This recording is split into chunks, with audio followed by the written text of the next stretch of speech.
ஜெபிப்போம். எங்களை அதிகமாக நேசிக்கிற எங்கள் நல்ல தகப்பனே, இந்த மாலை வேலைக்காக நன்றி செலுத்துகிறோம்.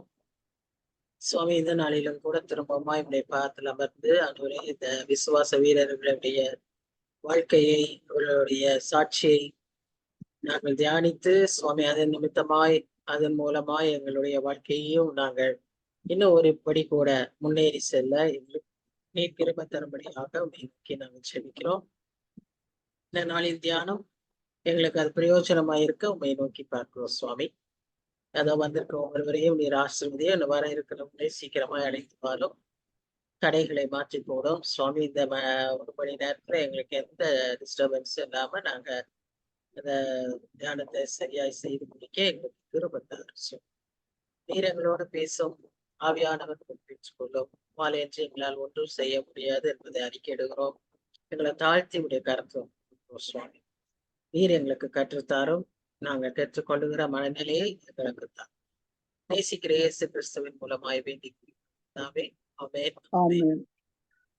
So, greetings to you. Yeah, praise the Lord. Welcome to the study. ரொம்ப சந்தோஷம். இந்த நாளிலையும் நாம அந்த தொடர்ந்து அந்த விசுவாச வீரர்களுடைய சாட்சியை தியானிக்க இருக்கோம். கடந்த வாரத்துல நம்ம முக்கியமா 3 பேருடைய விசுவாசத்தை பார்த்தோம். மோசே, யாக்கோபு, மோசே, யோசுவா, அதற்கு பின்பாக ராகாபுடைய விசுவாசத்தை நாம் அதிகமாய் பார்த்தோம். இன்றைய நாளில நாம மற்ற வீரர்களை பார்ப்போம். நமக்கு வேதத்துல நல்லா தெரியும், நிறைய இந்த மாதிரி விசுவாச வீரர்கள் உண்டு. நம்ம எல்லாரையும் தியானித்தா நமக்கு காலமும் பத்தாது, நமக்கு புத்தகத்துல எழுதவும் முடியாது. அதனால ஆக்கியோனே சொல்லியிருக்காரு, இனி இதுக்கு மேல நான் நிறைய சொல்ல முடியாது அப்படின்னு சொல்லி இருக்கிற சில காரியங்களை மாத்திரம் நம்ம அப்படி அப்படியே பார்க்கலாம். அப்போ அடுத்த ஒரு லிஸ்ட்ல அவர் வேகமா ஒரு 6 பேரை சொல்றாரு. யாருன்னா கிதியோன், பாராக், சிம்சோன், யப்தா, தாவீது, சாமுவேல். ஒவ்வொருத்தரும் ஒரு விசேஷமானவர்கள் என்பது நமக்கு நல்லா தெரியும். அவங்க காலத்துல அந்நாட்களில பெரிய எழுப்புதலை அவர்கள் உண்டாக்கினார்கள். பெரிய காரியங்களை சாதித்தார்கள். அற்பமான மக்கள் எல்லாருமே. ஒருவரையும் பார்க்கும்போது, இப்ப கிதியோனை பார்த்தீங்கன்னா அவர் சாதாரண ஒரு விவசாய குடும்பம். அவருக்கு போரிடவே தெரியாது. ஆனா ஆச்சரியமாய் அவரை கொண்டு 30 அந்த மக்கள் எத்தனை பேரு எதிரிகளாய் வந்தாங்கன்னு வசனத்துல பாக்குறோம். நியாயாதிபதிகள் 7ஆம் அதிகாரத்துல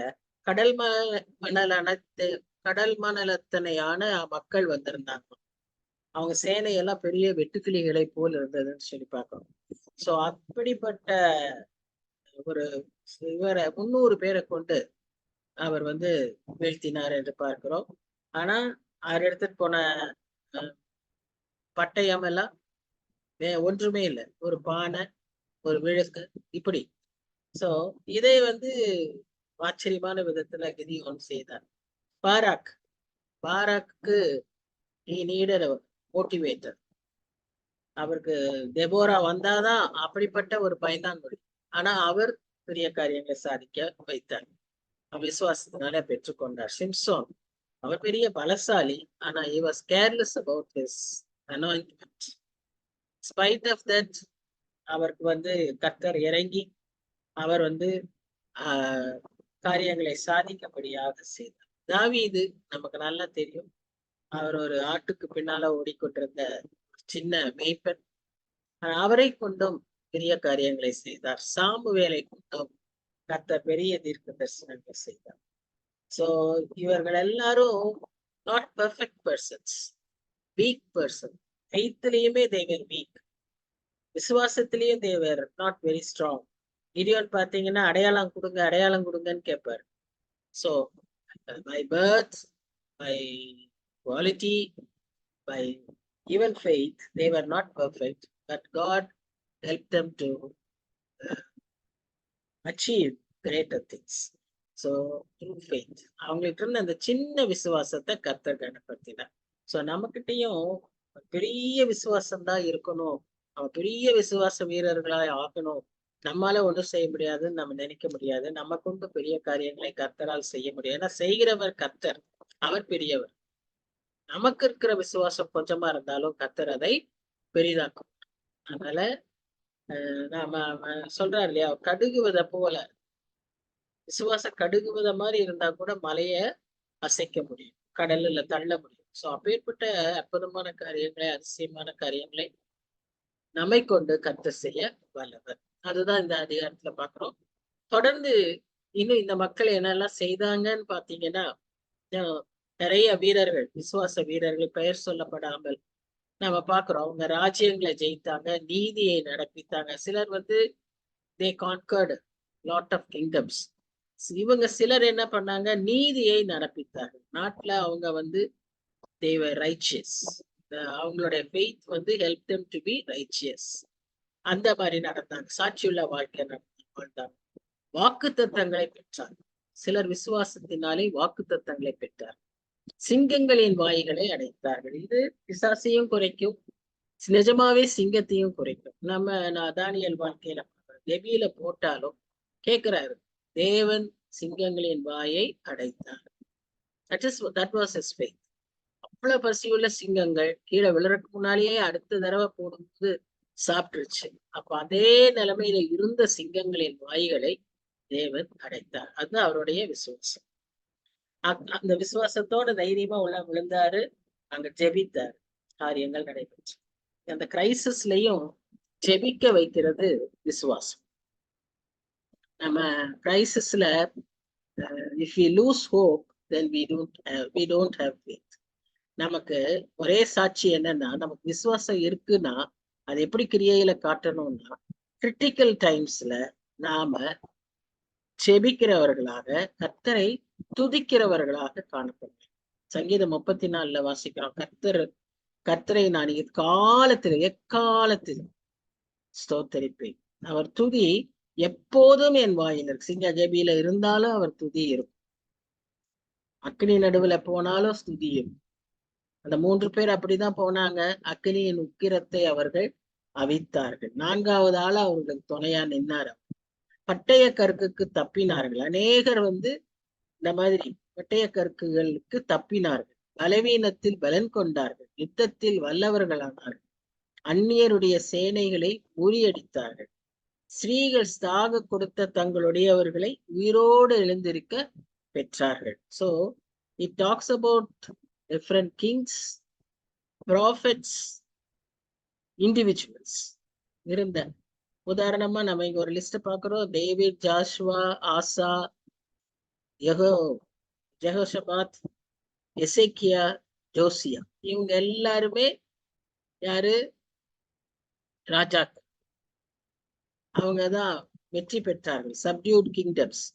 நீதியை நிறைவேற்றின தீர்க்கதரிசிகள் எலியா, எலிசா, நிறைய தீர்க்கதரிசிகள், ராஜாக்களும் கூட. வாக்கு தத்தங்களை பெற்றுக்கொண்டவர்கள் காலேப், கிடியோன், பாராக், இப்படி சில பேர். அடுத்ததா நம்ம அக்கினியை அவித்தார்கள் சொல்லும் போது நமக்கு அந்த 3 பேர் ஷாத்ராக், மேஷாக், ஆபேத்நேகோ. அதனாலதான் தைரியமா சொல்றாரு, எங்கள் தேவன் எங்களை விடுவிப்பார், எங்களை விடுவிக்காவிட்டாலும் என்ன ஆகும், எங்கள் தேவன் எங்களை காப்பார். சோ அதுதான் அவங்களுடைய இது. அடுத்ததான் நம்ம என்ன பார்க்கிறோம்னு சொன்னா, தாவீது அவரு கோலியாத்தின் பட்டய கருக்கில இருந்து தப்பித்தார். மோசே பார்வோனின் பட்டய கருக்கில இருந்து தப்புவிக்கப்பட்டார். கோலியாத் மாத்திரம் இல்ல, சவுல் ஓட ஓட விரட்டினார், அதுல இருந்து தப்பிச்சாரு. எல்லாம் அவருடைய விசுவாசம் தான், இந்த நம்பிக்கை. அந்த விசுவாசத்திலேயே அவர் இருந்ததுனாலதான் அவருக்கே ஆப்பர்ச்சுனிட்டி கிடைச்சா கூட அனாயிண்டட் பர்சனை நான் சொல்ல மாட்டேன்னு தாவீது சொன்னது நமக்கு தெரியும். சோ இந்த மாதிரி. அப்புறம் வீக்னஸ்ல இருந்து ஸ்ட்ராங் ஆனவங்க யாரு? எஸ்தர், எசேக்கியா, சாரா, அவங்களாம் வீக் பர்சன்ஸ். ஃபெய்த்ல வீக்கு, பிசிக்கலி வீக்கு. ஆனாலும் அவங்க விசுவாசத்தினாலே அவங்களுக்கு மோட்டிவேஷன் கிடைத்த உடனே அவங்க என்ன செஞ்சாங்க? விசுவாச வீரர்களாய் மாறினார். எஸ்தர் வந்து முதல்ல அதை பற்றியே அவ ஒரு காரியமா அவ எடுத்துக்கல. ஆனா மொர்தெகாய் அவளுக்கு சொல்லி சொல்லி மோட்டிவேட் பண்ண உடனே நான் செத்தாலும் சாகிறேன்னு தைரியத்தோட அந்த விசுவாச அறிக்கையோட அவர் சென்றதை நம்ம பார்க்கிறோம். சோ இப்படி மக்கள் வந்து விசுவாசத்தினாலே அநேக சாட்சியா இருந்தார்கள். ஆனா இன்னொரு குரூப், இந்த குரூப் எல்லாம் தப்பு வைக்கப்பட்டதை பார்த்தோம். இன்னும் ஒரு குரூப் என்னவா இருக்குன்னா, அவங்க வந்து நாங்க மேன்மையான உயிர்த்தெழுதலை அடையும்படிக்கு விடுதலை பெற சம்மதியாமல் வாதிக்கப்பட்டார்கள். அவங்க தப்பிக்கலைனாலும் அவங்களுக்கு விடுதலை கிடைத்தாலும் அதையும் வேண்டான்னு சொல்லி அவங்க என்ன பண்ணாங்க, they went into trouble, tribulations. வேறு சிலர் நிந்தைகளையும் அடிகளையும் கட்டுகளையும் காவலையும் அனுபவித்தார்கள். பாருங்க, அவங்க மறுபடியும் அப்படிப்பட்ட ஒரு சூழ்நிலையில அவங்க தங்களை ஒப்பு கொடுத்தாங்க. கல்லெறி உண்டார்கள், வாளால் அற்புத்தார்கள், பரீட்சை பார்க்கப்பட்டார்கள். இதெல்லாம் யார் யாருன்னு நம்ம சொல்லி பார்க்கலாம்னா, these people, this list is called as tortured for Christ. And this list will include people who were tortured for Christ.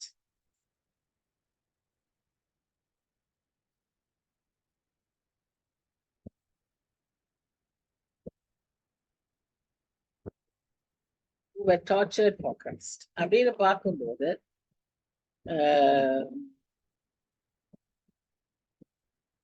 நம்ம ஒவ்வொருத்தரையா நம்ம பார்த்துட்டு வரோம்.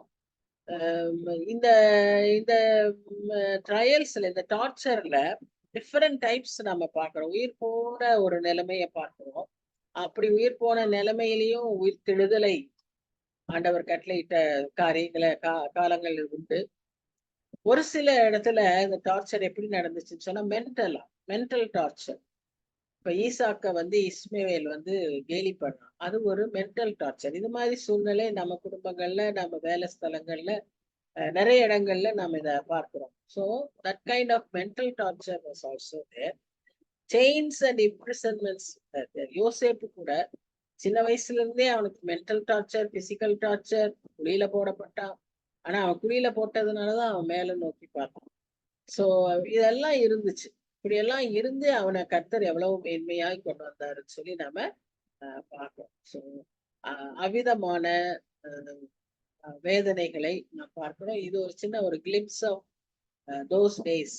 அன்னைக்கு அந்த நாட்கள்ல ரோமன் கொலோசியத்துல உட்கார்ந்த மக்கள் இப்படிப்பட்ட கிறிஸ்தவர்களை சிங்கங்களுக்கும் வாளுக்கும் இரையாக்குகிற காட்சிகளை வேடிக்கை பார்க்கும். அது அவர்களுக்கு பொழுதுபோக்காய் இருந்தது. அப்படிப்பட்ட பாடுகளை அந்த மக்கள் அனுபவித்தார்கள். விசுவாசத்தினால் கல்லெறியப்பட்டார்கள். நமக்கு தெரியும் ஸ்தேவான். ஏசாயா வாளால் 2 வெட்டப்பட்டார். நிறைய நம்ம டிசைபிள்ஸ் எல்லாருமே, யாக்கோபு தலை சீவப்பட்டார், தலைகீழா பேதுரு சிலுவையில் அறையப்பட்டார், பவுல் சிரச்சேதம் பண்ணப்பட்டார். நாம ஒவ்வொருவரையும் நம்ம பார்க்கிறோம். நிறைய மக்களுக்கு நடந்த டார்ச்சர்ஸ நம்ம பார்க்கிறோம். இதையெல்லாம் இவங்க வந்து சகிக்கும்படியாய் அவர்களுக்கு என்ன பலன் கொடுத்ததுன்னு சொன்னா அவங்களுடைய விசுவாசம். அவங்க விசுவாசம் நமக்கு இந்த காரியத்திலிருந்தெல்லாம் கர்த்தர் நிச்சயம் நமக்கு விடுதலை தருவார். இங்க தரலைனாலும் நமக்கு பெரிய பலனை பரத்துல வைத்திருக்கிறாருங்கிற ஒரு நம்பிக்கையோடு தான் அவங்க வாழ்ந்ததை நம்ம பார்க்கிறோம். இந்த விசுவாசத்தினால சிலர் ஏழ்மையிலும் விசுவாசத்தோட வாழ்ந்தவங்க இருக்காங்க. இப்ப இந்த விசுவாச வெளிப்பாடு ஏதோ பெரிய பெரிய பர்சிக்யூஷன் டைம்ல மாத்திரம்னு இல்லை, அனுதின வாழ்க்கையில கூட பலவிதமான சூழ்நிலைகள்ல, இமோஷன்ஸ்ல,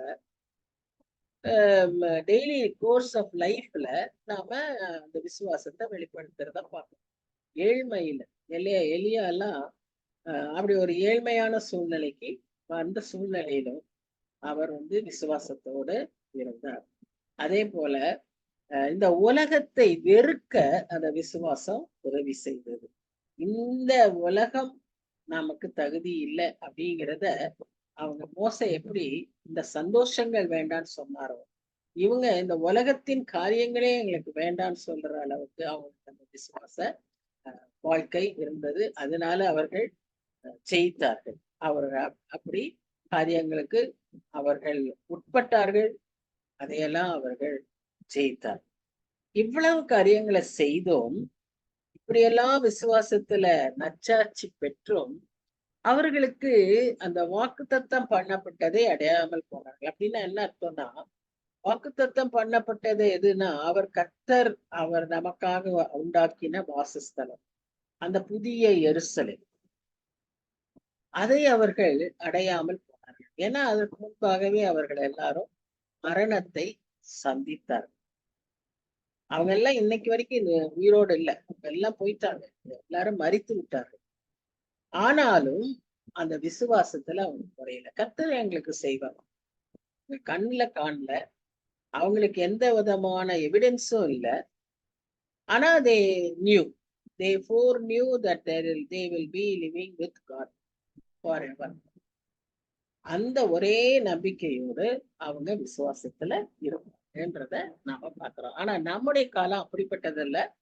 நமக்கு எல்லா எவிடன்ஸும் இருக்கு, நமக்கு வசனங்கள் இருக்கு, நமக்கு கர்த்தரே சொன்ன காரியங்கள் இருக்கு. யோவான் 14 சொல்றாரு, நான் நிறைய வாசஸ்தலங்களை வச்சிருக்கேன், நான் அதை ஆயத்தம் பண்ணிக்கிட்டு இருக்கேன், நான் வந்து உங்களை கூட்டிட்டு போவேன்னு அவர் வாக்கு பண்ணி. ஸோ நமக்கு ப்ராமிசஸ் கொடுத்துருக்காரு. இன்னும் அது எப்படிப்பட்ட இடமா இருக்கும்னு சொல்லி நமக்கு நிறைய வெளிப்பாடுகளை கொடுத்துருக்காரு. So we are having all that before us. ஆனா அவங்க அதெல்லாம் இல்லாத சமயத்துல கூட விசுவாசமாய், அதனாலதான் அவங்க அப்படி ஒரு விசுவாச வீரர்கள் சொல்லி அவர்களுக்கு ஒரு பெரிய ரெக்கக்னிஷன் கொடுக்கப்பட்டது. So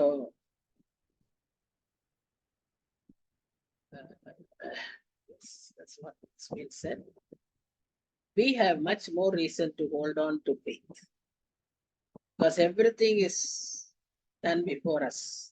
The complete work of God, salvation and eternal life and assurance of the rewards, எல்லாம் நமக்கு ஆண்டவர் கொடுத்திருந்தார். So everything is completed and everything is perfect.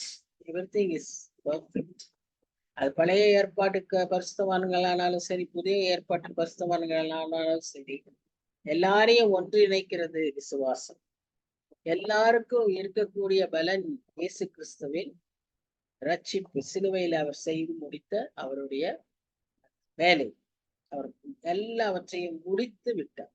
So நம்ம பழைய ஏற்பாட்டு பரிசுத்தவான்களும் நாமும் எல்லாரும் ஒன்றா சேர்ந்துதான் நம்ம போய் இதை அனுபவிக்க பெறும். ஸோ இதை இணைக்கிற ஒரே பாலம் இயேசு கிறிஸ்து. அன்றும் அவர்கள் காணாமலும் பெறாமலும் விசுவாசித்ததையும், இன்று நாம் வார்த்தையினாலே வாசித்தும் நம்பியும் விசுவாசிக்கிறதையும் நமக்கு இணைப்பாய் கொண்டு வந்திருக்கிற காரியம் என்னன்னு சொன்னா, இயேசு கிறிஸ்துவனுடைய தியாகம், இயேசு கிறிஸ்து செய்த வேலை. சோ இந்த 11ஆம் அதிகாரத்துல அந்த விசுவாச வீரர்களுடைய பட்டியலை நாம் பார்த்தோம். இனி நாம 12ஆம் அதிகாரத்திற்கு கடந்து செல்ல இருக்கோம். Hebrews 12th chapter. இந்த Hebrews 12th chapterங்கிறது வந்து it is a race. முதல் 4 வசனங்களை பார்த்தீங்கன்னா it is all about a race. ஆனா அதற்கு பின்பாக இருக்கிற காரியங்கள் குடும்பத்தை பற்றி, குடும்ப வாழ்க்கையை பற்றி. இந்த 12, 13ஆம் அதிகாரங்கள் இரண்டுமே எதை காண்பிக்கிறது என்று பார்த்தோமானால், நடைமுறை வாழ்க்கையில, பிராக்டிக்கல் கிறிஸ்டியானிட்டியில நாம எப்படி இருக்கணும் அப்படிங்கிறது தான் அது நமக்கு காண்பிக்கிறது.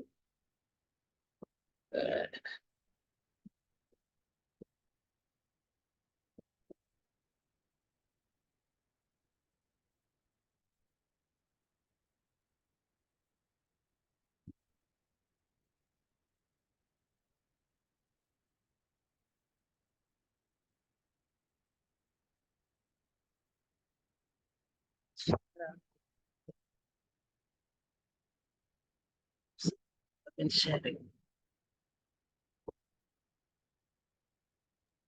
Screen share வரல. அதான் அது திடீர்னு என்னமோ ஆயிடுச்சு.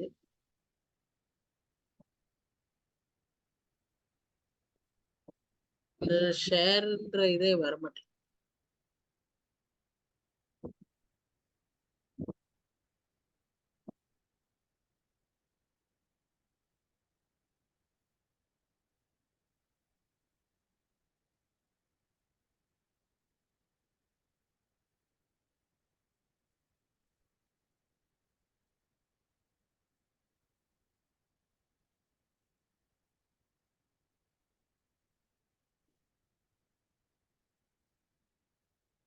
Shall we go out and come back again?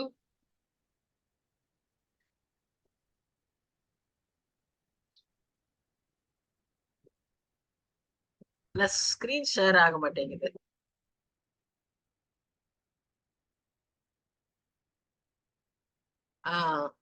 S, தெரியுதா உங்களுக்கு?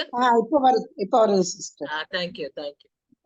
சோ அந்த நம்ம முதல் 4 வசனத்தை நான் சொன்னது போல 12ஆம் அதிகாரத்துல முதல் 4 வசனம் நம்முடைய வாழ்க்கையை ஒரு ஓட்டத்துக்கு ஒப்பாக, ஒரு race, the continuation of the 11th chapter. அங்க நம்ம விசுவாச வீரர்களை எல்லாம் பார்த்தோம். அப்படியே தொடர்ந்து நம்ம பிராக்டிக்கல் லைஃப்ல இன்றைக்கு வாழுகிற வாழ்க்கையில விசுவாச வாழ்க்கைய எப்படி நாம ஒரு ஓட்டத்தோட ஒப்பிட்டு அந்த ஆக்கியோன்னு பேசியிருக்கிறாங்க.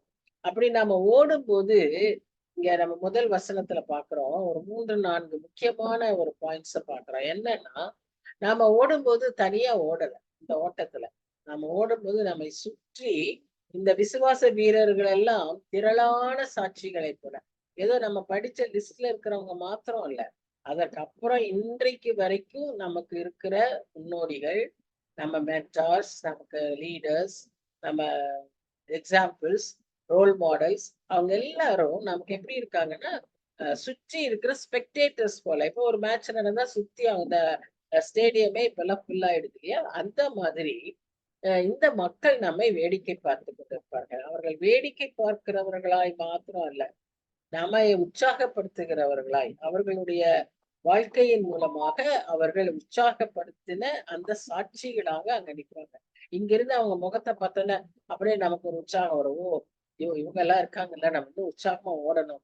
இந்த டென்னிஸ் மேட்ச்ல எல்லாம் பாத்தீங்கன்னா அவங்க ஃபேமிலிஸ், அவங்களுடைய ஃபேன்ஸ் எல்லாம் எப்படி என்கரேஜ் பண்ணுவாங்கன்னு நம்ம ரொம்ப க்ளோஸ் அப்ல பார்க்க முடியும். அவங்க அவங்க அவங்க அவங்கள பார்ப்பாங்க, அவங்க கையாட்டுறது, அவங்க சத்தம் போடுறது, அதெல்லாம் அவங்களுக்கு ரொம்ப என்கரேஜ்மெண்டா இருக்கும்.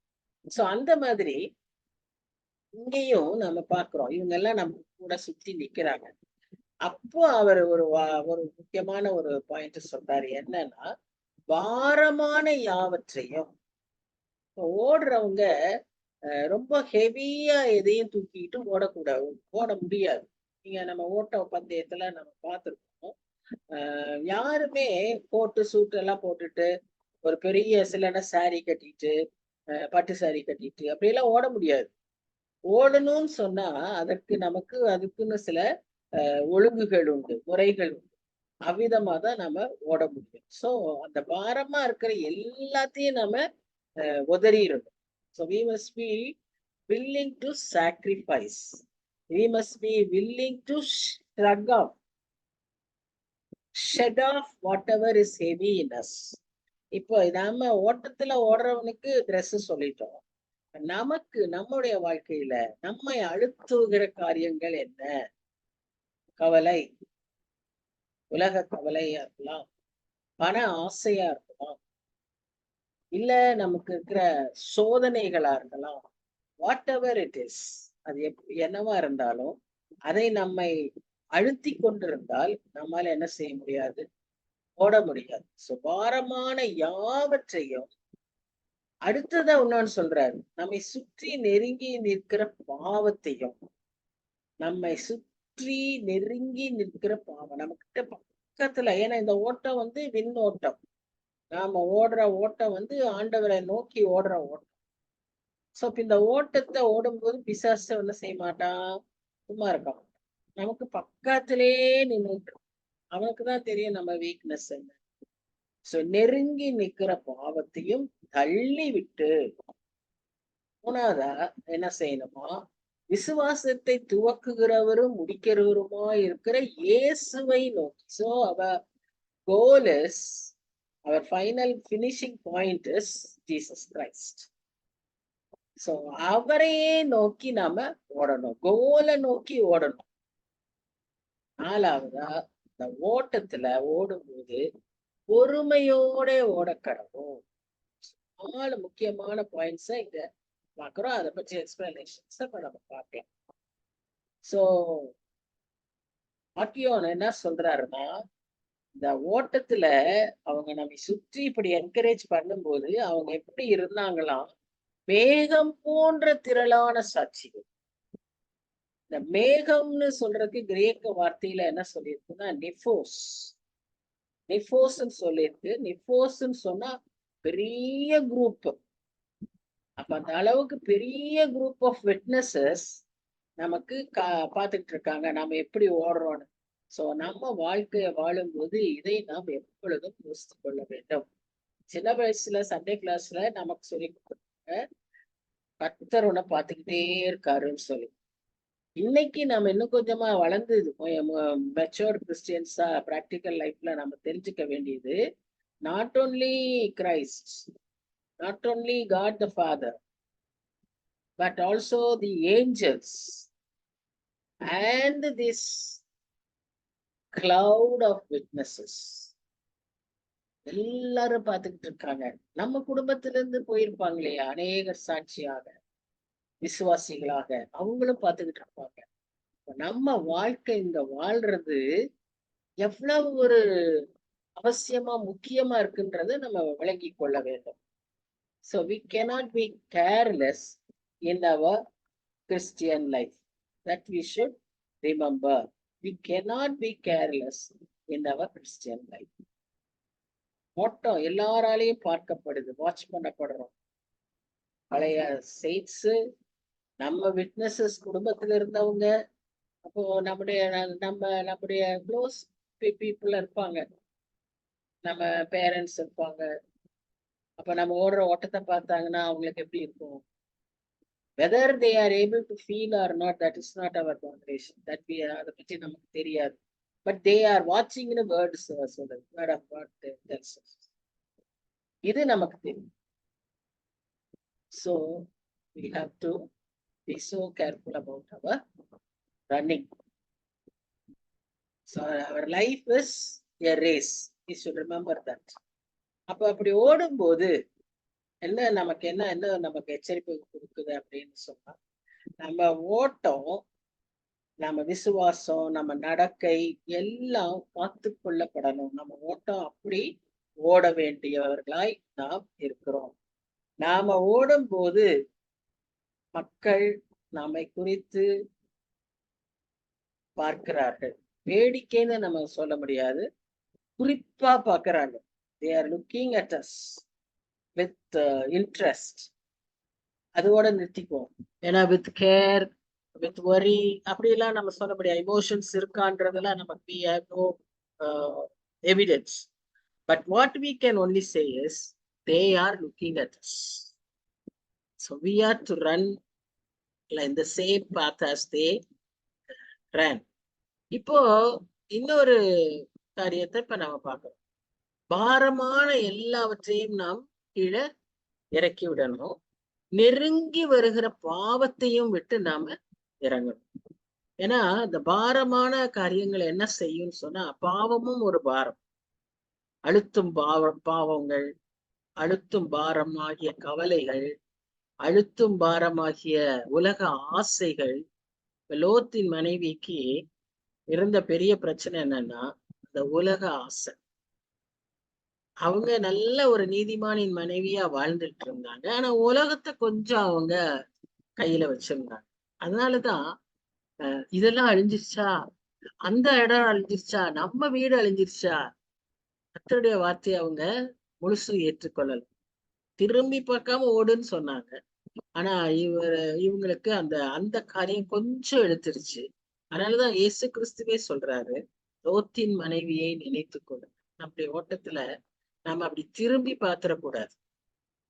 நமக்கு இழுக்கக்கூடிய காரியங்களை எல்லாம் நம்ம என்ன செஞ்சிடணும், விட்டுறணும். ஒரு ஃபிளைட், ஒரு பிளேன் பறக்கணும்னு சொன்னா அதுக்கு பல ஃபோர்ஸஸ் அதுக்கு இணைந்து செய்யும்.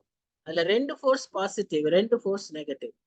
இந்த 2 ஃபோர்ஸ் நெகட்டிவ் என்னன்னா வெயிட். அந்த வெயிட் ஜாஸ்தியா இருந்துச்சுன்னா அது நம்ம கீழே இழுத்துரும், அந்த ஃபிளைட்டை கீழே இழுத்துரும்.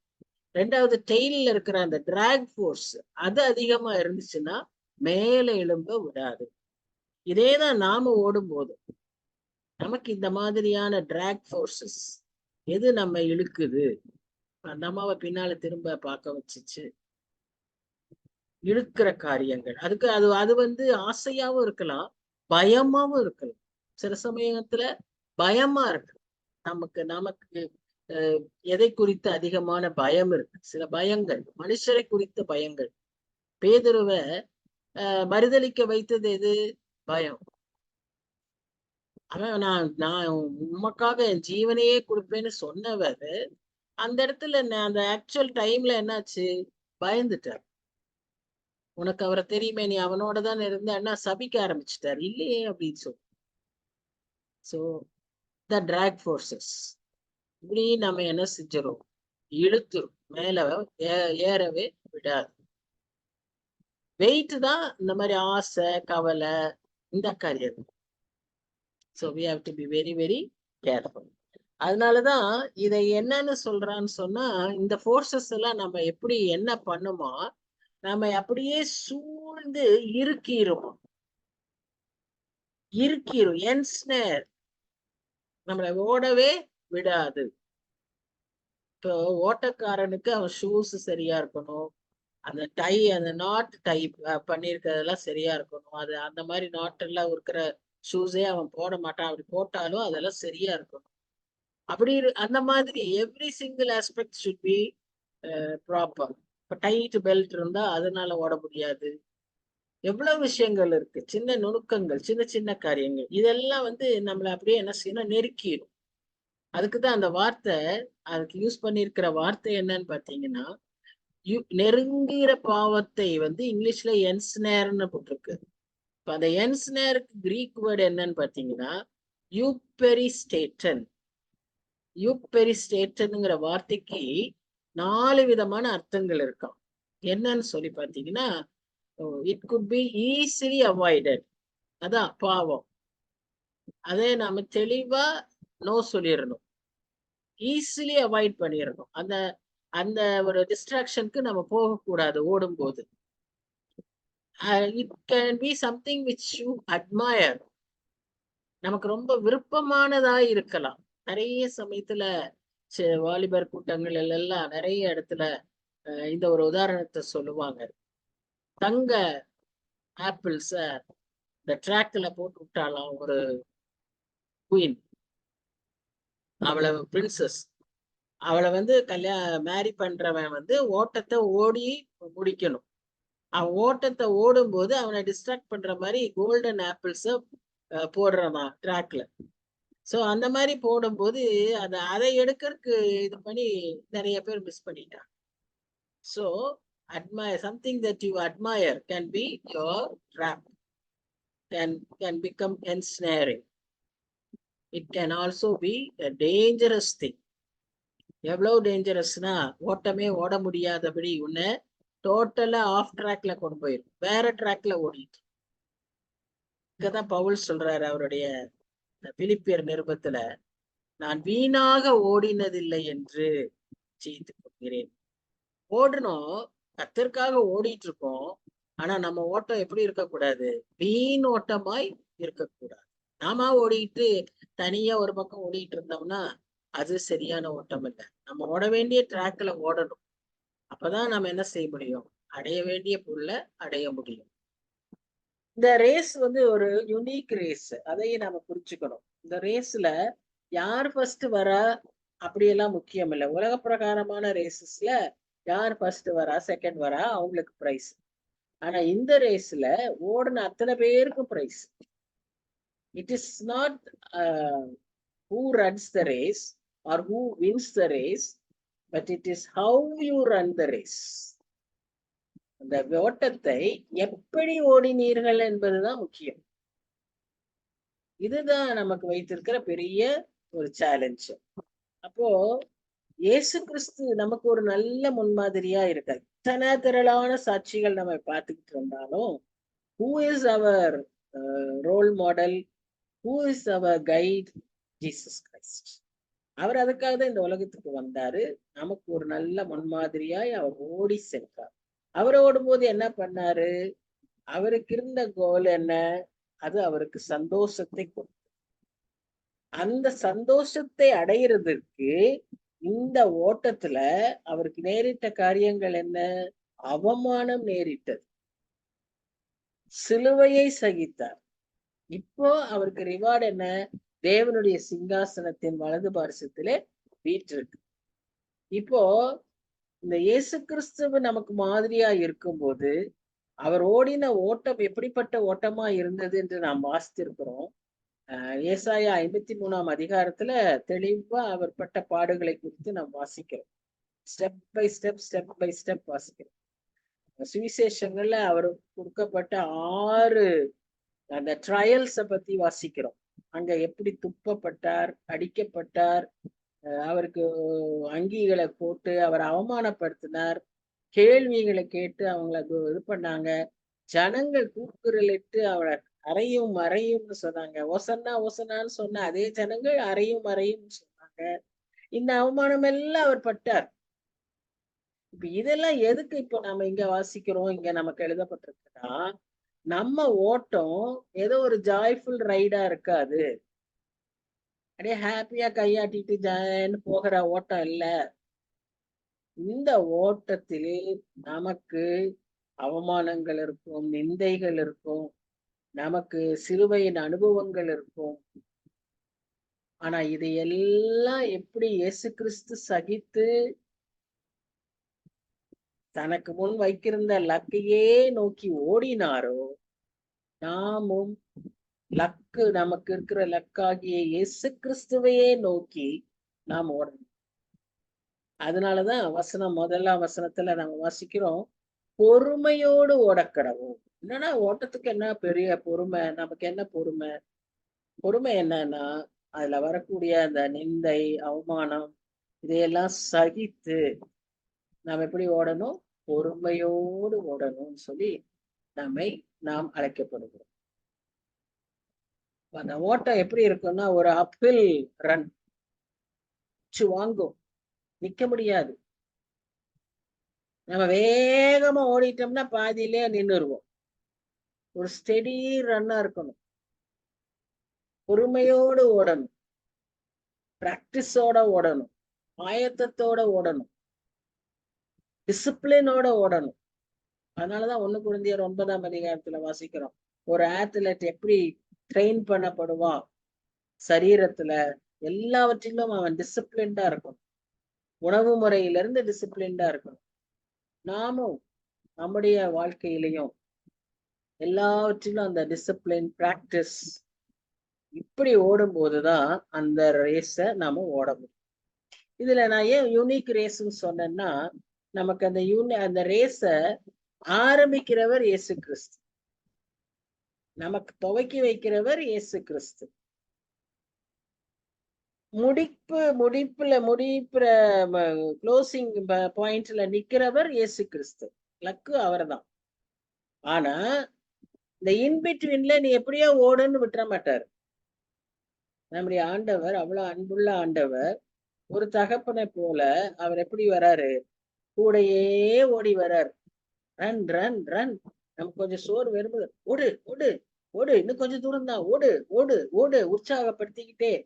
அடுத்துல இன்னும் என்ன சொல்றாருன்னா, run run let us run, I am also running with you. தேவன் நம்மோட கூட வருகிறது, அதை விட்டுட்டு போயிட மாட்டார். உள்ள அன்புள்ள ஆண்டவர் நம்மோடு கூடயே ஓடி வர்றாரு. நம்ம கீழே விழுந்துடாம, நமக்கு எதுவும் நேரிடாம, பாதுகாப்போட ப்ரொவிஷன், ப்ரொடெக்ஷன் எல்லாம் கொடுத்து கூடயே வராரு. பெரிய மாரத்தான் ரேஸ் எல்லாம் பாத்தீங்கன்னா ஆங்காங்க அந்த ஸ்கூட்டர்ஸ் கூடயே வரும். அவங்க விழுந்துராம அவங்க ஃபர்ஸ்ட் எய்டு எல்லாம் எடுத்துக்கிட்டே வருவாங்க. அது மாத்திரம் இல்ல, நடுவுல ஒவ்வொரு இடங்கள்லயும் அவங்களுக்கு தண்ணி, குளுக்கோஸ் இந்த மாதிரி எல்லாம் கொடுப்பாங்க.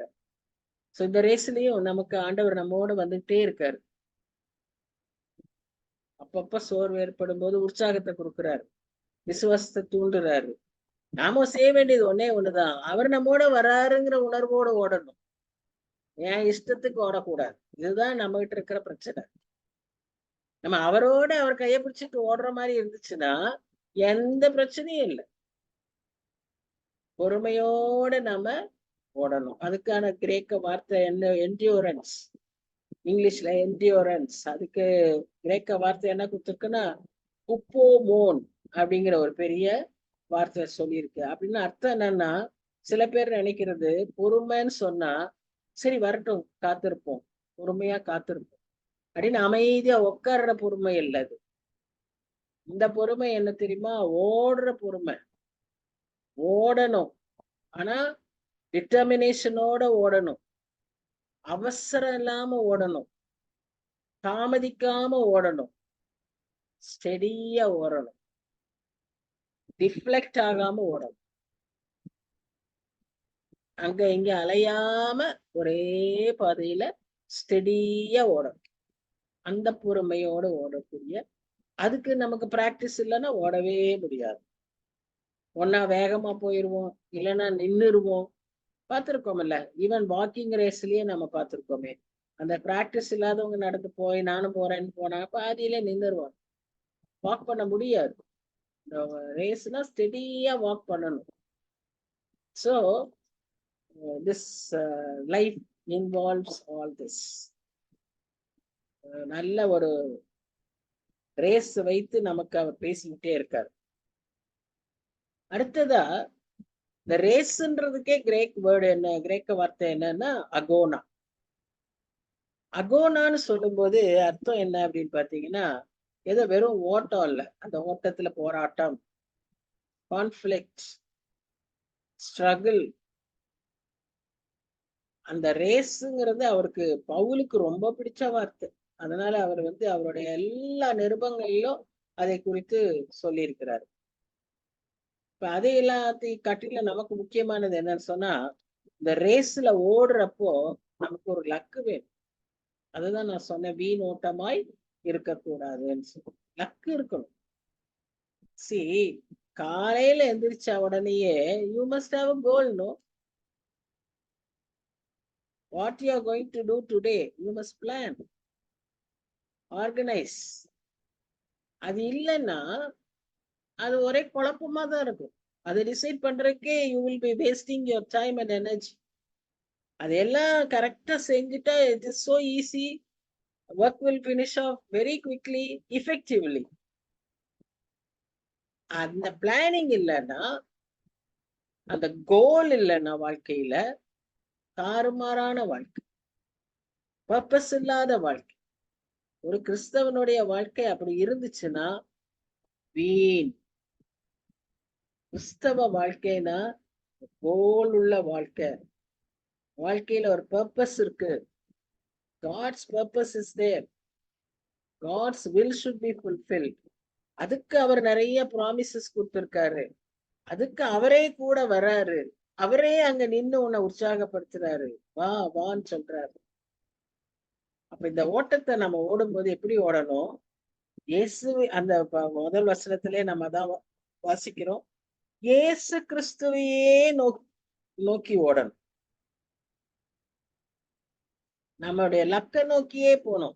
2ஆம் வசனத்திலேயே ஆண்டவராகிய இயேசு கிறிஸ்துவை பத்தி சொல்லும் போது, அவர் பூமியில வாழ்ந்த வாழ்க்கையை பத்தி பேசும்போது, அவர் அடைய போகும் சந்தோஷத்தின் பொருட்டு அப்படிங்கிறாரு. I will tell you what is that Joy. But அதுக்கு முன்னால அது there was a goal for him also. அவருடைய வாழ்க்கையில எந்த இடத்துலயும் தான் இஷ்டமா அவர் எதையுமே செஞ்சதில்லை. பிதாவின் சித்தத்தை கேட்டுதான் செய்வாரு. நான் இதெல்லாம் செஞ்சுட்டேன்னு அவர்கிட்ட ஒப்புவிப்பாரு. He never missed his goal. So நம்ம வாழ்க்கையிலும் ஒரு லக்கு இருக்கணும். அது இயேசுவாகவே இருக்கணும். இயேசுவையே நோக்கி பார்த்து நாம ஓடணும். இயேசு முகத்தையே நோக்கி பார்க்கணும். Peter best example. போட்ல போகும்போது சீஷர் எல்லாம் போயிட்டு இருந்தாங்க. கடல் மேல இயேசு கிறிஸ்து நடந்து வந்தார். அவர் வராருன்னு பேதுரு ஃபர்ஸ்ட் ஜான் தான் ஐடென்டிஃபை பண்றாரு. ஆனா பேதுரு உடனே கண்ட உடனே அவர்கிட்ட கேட்கிறாரு, ஆண்டவரே நானும் இந்த கடல்ல நடக்கணும். ஆசை, நல்ல ஆசை, அவருடைய விருப்பம். அவர் உடனே அதை செய்யறதுக்கும் கர்த்தர் அனுமதித்தார். குதிச்சுட்டாரு, நடந்தார். வசனம் அப்படிதான் சொல்லுது, நடந்தார். அவரையே பார்த்துக்கிட்டே நடந்தாரு. திடீர்னு ஒரு காத்து வந்துச்சு பாருங்க, அதான் பிசாசு. நெருங்கி நிற்கிற பாவம் என்ன செஞ்சிச்சு? இவர் காத்த பார்த்துட்டார், டபக்குன்னு உள்ள போயிட்டார். நம்முடைய வாழ்க்கையும் இதேதான். இயேசுவை நாம் நோக்கி பார்க்காம நம் பார்வை அங்க இங்க திரும்பிச்சுன்னா, அப்படி இழுக்கிற காரியங்களுக்கு நாம இடம் விட்டோமானால் we will go off track. We may sink. அமிழ்ந்து போய்விடும். அப்பக்கத்துனா கர்த்தர் வந்து உதவி செய்வார். அப்பவும் வந்து உதவி செய்யறாரு. ஆண்டவரே ரட்சியும்னாரு. அப்ப அவர் சரியான கத்துனாரு. அங்க போய் கைய கால ஆட்டி இருந்தாருன்னா அவரால் எதிர்ச்சிருக்க முடியாது. அவர் நல்ல கடல்ல பற்றி தெரிந்த மனிதன். அவர் அங்க நான் என்னோட முயற்சி ஒண்ணும் செய்யாதுன்னு உடனே அவர் ஆண்டவரே என்ன ரட்சியும்னாரு. தூக்கி விட்டார். கர்த்தர் உடனே தூக்கி விட்டார். அற்ப விசுவாசி, ஏன் உனக்கு வச்சிருக்கேன் ஒரு பெரிய லக்கு வச்சிருக்கேன். நீ மீனை பிடிக்கிறவன் இல்ல, நீ மனுஷரை பிடிக்கிறவன் சொல்ற. இது தெரியாம நீ போய் இப்படி விழுந்திய. சரி, நம்ம வாழ்க்கைக்கு இதேதான், இது same lesson. God has a greater purpose for us. நமக்கு பெரிய நோக்கத்தை வச்சிருக்காரு, திட்டத்தை வச்சிருக்காரு. அவரை நோக்கி பார்த்தே ஓடுனா நமக்கு அதை விளங்க செய்வார். You see another thing, you can't just leap and run the race. That is not what God wants you to do. Step by step, one step at a time. ஒரு அடி அப்ப அடுத்தது என்னன்னு சொல்லி தருவார். சும்மா அப்படியே தாண்டி குதிச்சுட்டு ஓடிட முடியாது. இயேசுக்கு முந்திட்டு ஓட முடியாது. அவர் கூடயே ஓடி வர்றாரு. அவருக்கு முந்திட்டு நம்ம ஓடக்கூடாது. அவரோட கூட ஸ்டெடியா, பொறுமையா we are called to run the race. இதுக்குதான் நமக்கு இயேசு கிறிஸ்துவே தொடக்கமும் முடிவுமாய், author of our faith and the finisher of it also. நமக்குள் தொடங்கிய இந்த நல் பொருளை, இந்த நல் செய்கையை, இந்த ஓட்டத்தை முடிக்கும் வரைக்கும், முடிவு நாள் வரைக்கும் அவர் நமக்கு கூடயே வந்து முடிச்சுடும். கர்த்தர் எனக்காக யாவையும் செய்து முடித்தார்.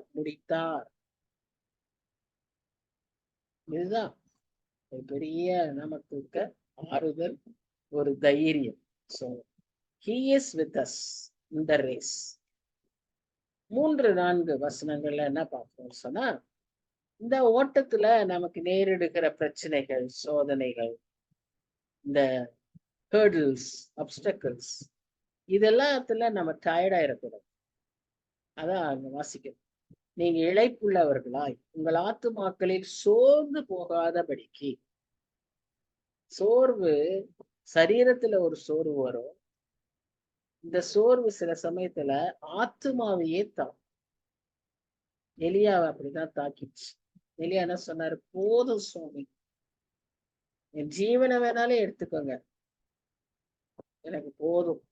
ஆத்துமாவை தாக்குகிறது. ஆத்துமாவை சோர்ந்து போகாதபடிக்கு தமக்கு விரோதமாய் பாவிகளால் செய்யப்பட்ட இவ்விதமான விபரீதங்களை சகித்த அவரையே, அவரைனா இயேசு கிறிஸ்துவையே நினைத்துக் கொள்ளுங்க. 2ஆம் வசனத்துல பார்த்தோம் இல்லையா, எவ்வளவு நிந்தைகளை சகித்தார், என்ன பண்ணாரு. 53ஆம் அதிகாரம் ஏசாயாவுல நம்ம அதை வாசிக்கிறோம்.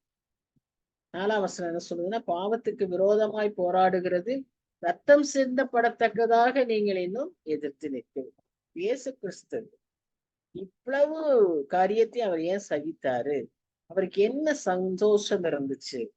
வாட் வாஸ் இஸ் கோல்னா, அந்த ஏசாயா 53ஆம் அதிகாரத்திலேயே நீங்க பாத்தீங்கன்னா, அவர் பட்ட பாட்டுக்கெல்லாம் அவர் ஈடாக அந்த ரிவார்டு இருந்துச்சு.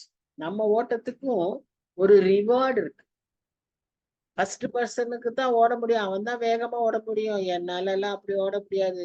அவன் செய்யற ஊழியத்துக்கு என்னுடைய காரியம் எல்லாம் ஒண்ணுமே இல்லை. அப்படிலாம் நம்ம சொல்றதுக்கு ஒண்ணுமே கிடையாது. அவனுக்குரியது அவனுக்கு கிடைக்கும். நமக்குரியது நமக்கு கிடைக்கும். எல்லாருக்கும் கிடைக்கும். அன்னைக்கு அந்த ஒரே ஒரு தாளந்து தான் ஒருத்தனுக்கு கொடுத்தாரு. அவர்கிட்ட வேற எதுவும் எதிர்பார்க்கல. அவர் அத சொல்றாருல்ல, நீ இந்த ஒண்ண நீ பேங்க்ல போட்டு வச்சிருந்திருக்கலாமே, நீ எதையுமே செய்ய வேண்டாம். 5 தாளந்து 2 தாளந்து எல்லாம் ஏதேதோ செஞ்சு அவங்க மல்டிப்ளை பண்ணாங்க. நீ இந்த ஒண்ண மாத்திரமே பத்திரப்படுத்தி இருக்கலாம்ல, போய் நிலத்துல பொறிச்சு வச்சியே. ஒன்றுமே செய்யாம, ஆண்டவருக்காக எதையும் செய்யாமல் நம் வாழ்க்கை இருக்குமானால் அதற்குதான் அது ஈடு. அப்படிப்பட்டவங்க கிட்டதான் ஆண்டவர் என்ன செய்வார்னா, அதை எடுத்து இன்னொருத்தனுக்கு கொடுத்து. அல்லனா நீ எப்படி ஓடினாலும் உன் ஓட்டத்துக்கு ரிவார்ட் உண்டு. God knows நம்ம கெப்பாசிட்டி எவ்வளவுன்னு அவருக்கு தெரியும்.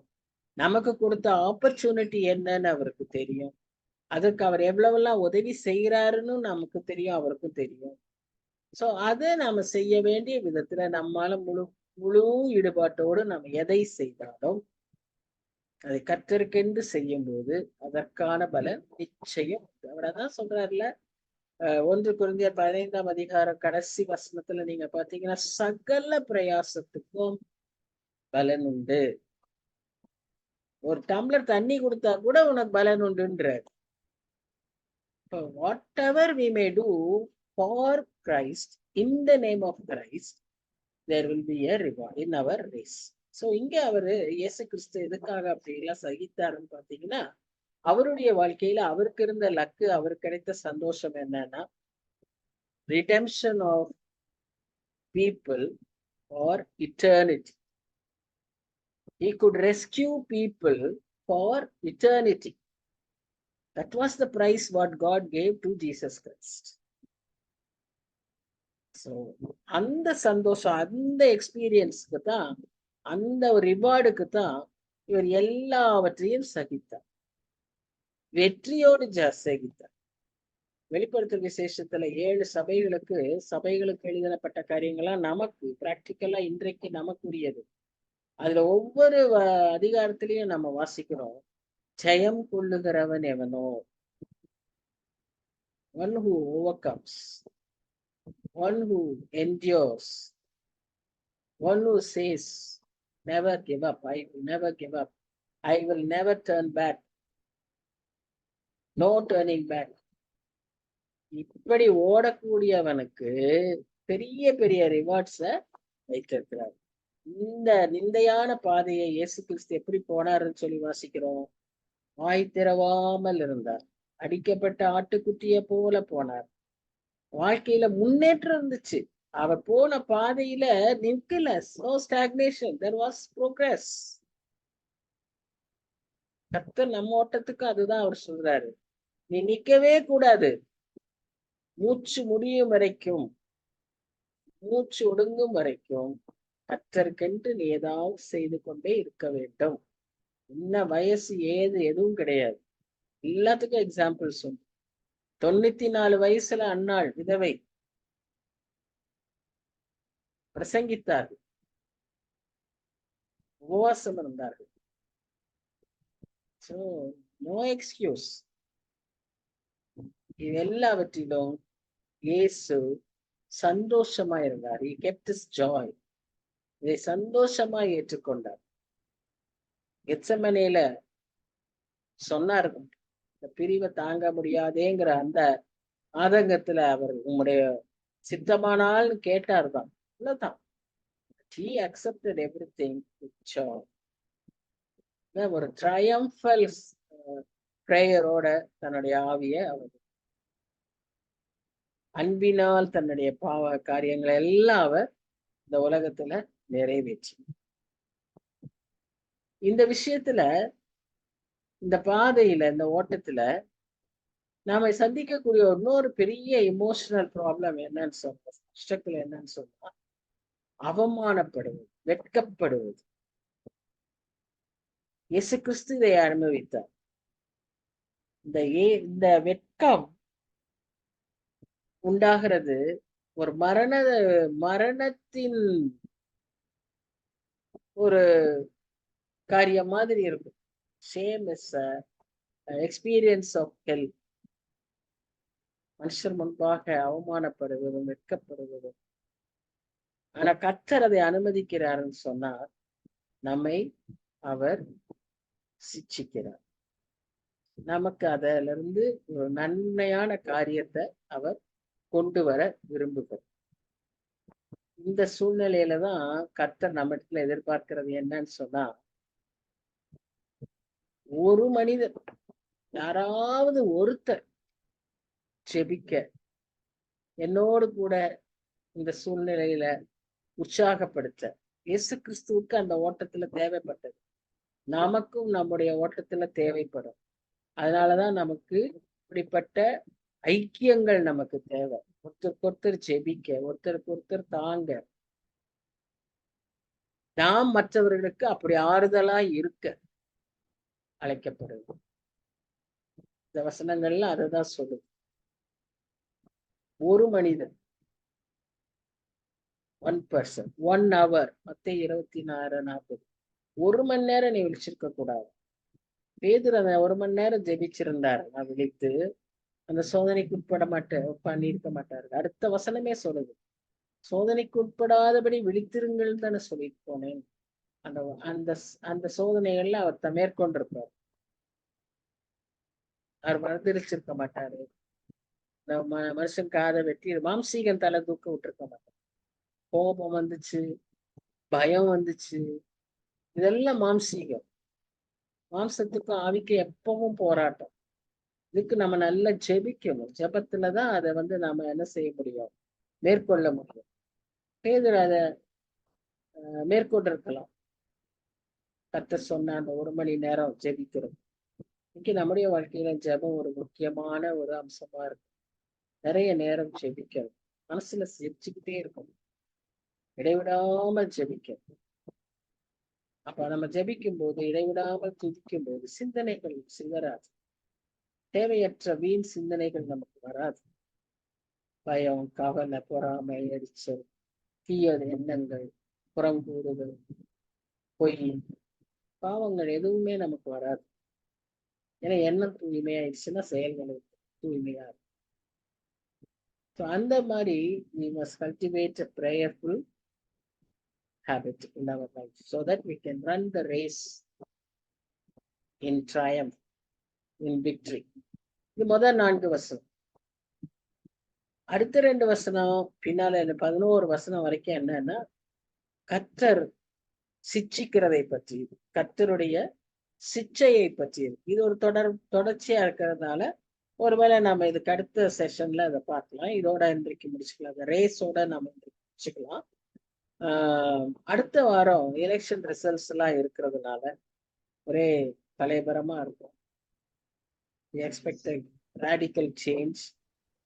We do not know the will of God, but it is our duty to pray because we do need a change. 10 வருஷம் ஆச்சு, நமக்கும் ஒரு மாற்றம் தேவை. கர்த்தருடைய சித்தத்துக்கு விட்டு கொடுப்போம், அதுக்காக ஜெபிப்போம். ஸோ அந்த அடுத்த வாரத்துல நான் எந்த ஸ்டடியுமே வச்சுக்கல. 3 நாளுமே நான் ஸ்டடிஸை கேன்சல் பண்றேன். ஸோ நமக்கும் அந்த 5th அன்னைக்கு இருக்காது. 12th தான் அடுத்த study. So we have 2 weeks gap. So 12th தான் நெக்ஸ்ட் ஸ்டடி. நான் உங்களுக்கு ரிமைண்டர் போடுவேன். But now I am telling you. ஏன்னா இந்த ரிசல்ட்ஸ் வரதுனாலதான் all of us would be tensed. So we will have a study in the next week. So thank you all for coming. நம்ம ஓட்டத்தை நாம் வீணாக ஓடாதபடி கர்த்தர் எதிர்பார்க்கிற விதமாக கர்த்தர் நம்மோடு கூட வருகிறார் என்கிற உணவு, அதுதான் ரொம்ப இம்பார்ட்டன்ட். நான் ஒரு இது பார்த்திருக்கேன், வீடியோ பார்த்திருக்கேன். ஒரு கிரேட் ஸ்பிரிண்டர் ஓடுறவர், ஓட்டப்பந்தயக்காரர். அவர் ஓடும்போது அவர் மேல அவர் கண்ட்ரிக்கு ரொம்ப எண்ணம். எப்பவும் பெரிய கோல்டு மெடல் கொண்டு வர்றவர். அவர் அன்னைக்கு ஓடுறப்போ அவருக்கு கால் இதாகி விழுந்துடுறாரு.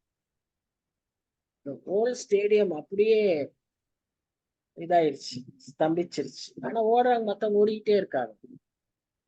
இவரால ஜெயிக்க முடியாது நிச்சயமா. ஆனா அப்ப இவருக்கு அப்படியே விழுந்துட்டு என்ன செய்யறதுன்னு தெரியாம இருந்தப்போ அவங்க அப்பா அங்க உட்கார்ந்து இருந்தார் ஸ்டேடியத்துல. இறங்கி ஓடி வந்து அவர் கையை தோல் மேல போட்டு அவரை ஓட்டத்தை முடிக்கிறதுக்கு உதவி செய்வார். அதுதான் முக்கியம். விழுந்துட்டு இப்படி அந்த ஓட்டத்துல ஓடி முடிக்கணும், அவங்க ஃபர்ஸ்ட் பிரைஸ் வாங்கணும். ஓட்டம் முடிக்க முடியாம போயிட்டு அந்த கண்ட்ரிக்கே அவமானம். ஒலிம்பிக் மாதிரி டிஃப்ரெண்ட் கண்ட்ரிஸ் வந்து விளையாடுறாங்க. அவ்வளவு தூரம் காசை போட்டு பணத்தை கொடுத்து இங்க வந்து விளையாடும் போது அந்த ஓட்டத்தை முடிக்க முடியலன்னா ஒரு பெரிய அவமானம். But this fellow couldn't even get up. His father came, put him on his shoulder, put his hand on his shoulder and helped him to hop to reach the final point. இயேசு கிறிஸ்துவும் இன்னைக்கு நமக்கு அப்படிதான் செய்யறார். தகப்பனை போல நம்மோட கூட ஓடி வர. அதனால we are never alone. No, never alone. நான் உன்னை விட்டு விலகவும் இல்லை, உன்னை கைவிடவும் இல்லை. 100% ட்ரூ. இந்த தைரியத்தோட நமக்கு இருக்கிற வாழ்க்கையின் ஓட்டத்தை நம்மோட நம்மை அழைக்கிறார். ஜெபிக்கிறோம். நல்ல ஆண்டவரே, நன்றி செலுத்துகிறோம் சுவாமி. இந்த அருமையான உற்சாகமான ஊக்கமான வார்த்தைகளுக்காக நன்றி செலுத்துகிறோம். It's a bread of life, Lord. Yes, yes, Lord. It nourishes us. It encourages us. It empowers us. It enables us. Lord, we thank you. We thank you. நன்றி செலுத்துகிறோம் சுவாமி. ஆண்டவரே, உடைய வார்த்தைகளுக்காக நன்றி செலுத்துகிறோம். இதற்கு படிக்க கொடுத்த இந்த சிலாக்கியத்துக்காக நாங்க நன்றி செலுத்துகிறோம். வந்திருக்கிற அனைவருக்காக நாங்க நன்றியோடு வைத்திருக்கிறோம். பல சூழ்நிலைகளில, பல இடங்களில ஆண்டவரே உம்மை நோக்கி பார்க்க, ஆண்டவரே இந்த வசனங்கள் தியானிக்க கூடியிருக்கிறோம் சுவாமி. ஆசீர்வதிங்க, ஆசீர்வதிங்க. இது பெரிய பாக்கியம் என்பதை நாங்க உணர்கிறோம் சுவாமி. இதற்கு ஒரு பெரிய நோக்கத்தை நீர் வைத்திருக்கிறீங்க.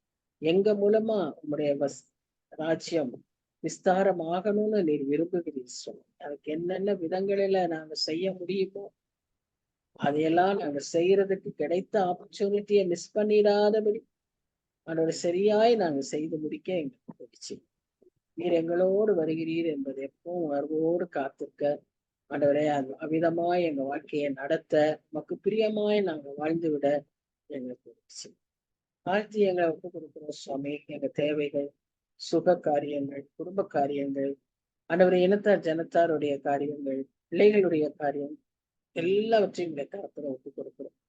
நீர் பொறுப்பேற்றுக் கொண்டு சுவாமி நீர் வழி நடத்தும். நேசிக்கிற இயேசு கிறிஸ்துவின் மூலம் வேண்டிக் கொள்கிறோம் பிதாவே. ஆமென். ஆமென். Thank you, sister. Thank you very much. அடுத்து இனி 12th ஞாபகமா வச்சுக்கோங்க, 12ஆம் தேதி. Good night. Good night.